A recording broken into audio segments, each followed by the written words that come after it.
Hello, class. This is my informative speech. Many of us have worked jobs where we felt we were just another worker or we felt like we had influence, we were part of the team.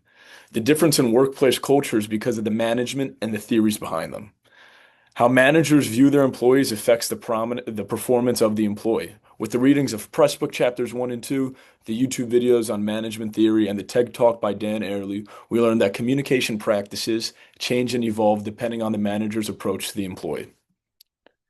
We're going to start off with the classical management theory.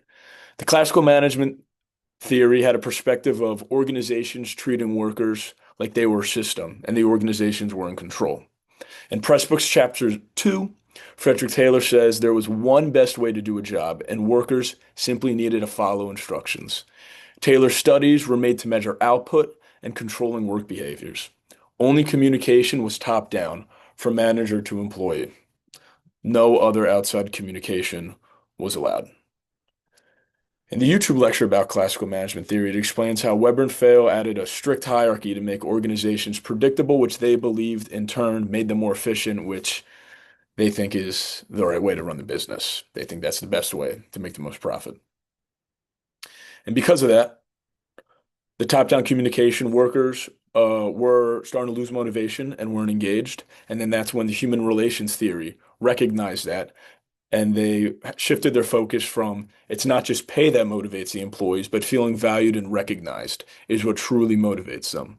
Chapter 2 in Pressbooks explains that the human relations movement showed employees are social beings who needed recognition and needed their voices heard and support in the workplace. The Hawthorne study demonstrated that workers perform better when they feel valued and recognized. Communication evolved from the top down, like I previously mentioned in the hierarchy in the classical movement theory, to now a two-way conversation, encouraging feedback from employees. The best way this was explained to me personally was in Dan Ariely's TED Talk, and he supports the theory, explaining again that people are motivated by appreciation, not just money. When people are recognized for their work and their contributions in the workplace, they automatically want to put in more effort because they feel proud of what they're doing. They feel like they're influencing the business and helping the business. And all this improves morale in the workplace and helps create a healthier workplace environment and engagement. Human relations brought back motivation and purpose into management and the workplace. But there's one main question that still arises, and that was who gets the voice in organizations? And that shifts into modern critical theory, which focuses on power and voice paired with encouragement from employee participation. Pressbooks chapter 2 explains Stanley Dietz argues communication is not neutral, it is a way for organizations to control. Dietz says that organizations limit employee voice by shaping the language and choices around them. He refers to this as corporate colonization, and it's where management controls the narrative. Dietz thinks that communication should be more like a democracy and that the employees should be included in the decision making instead of just the final product of it. Employees should not just be informed, but they should involve themselves in the decision making, which in return creates, again, going back to healthy work environments, people feeling included, people feeling seen.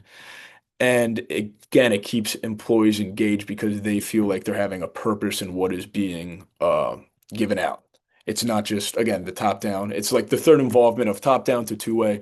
This is when you talk about teamwork, this is what it is, like teamwork in the workplace.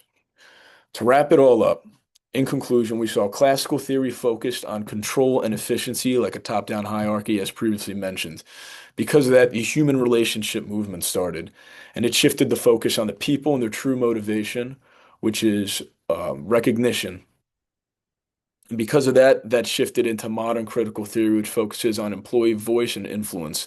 These theories continue to create the culture in the workplaces today. And going back to when you had those jobs where you felt like you were just another worker, that manager you had believed in, classical management theory. And if you were part of the team and all that, they were involved in the human relations and the modern critical theory. So you can at least kind of now understand what they believed were the true motivators, I guess, in trying to motivate their employees to work well.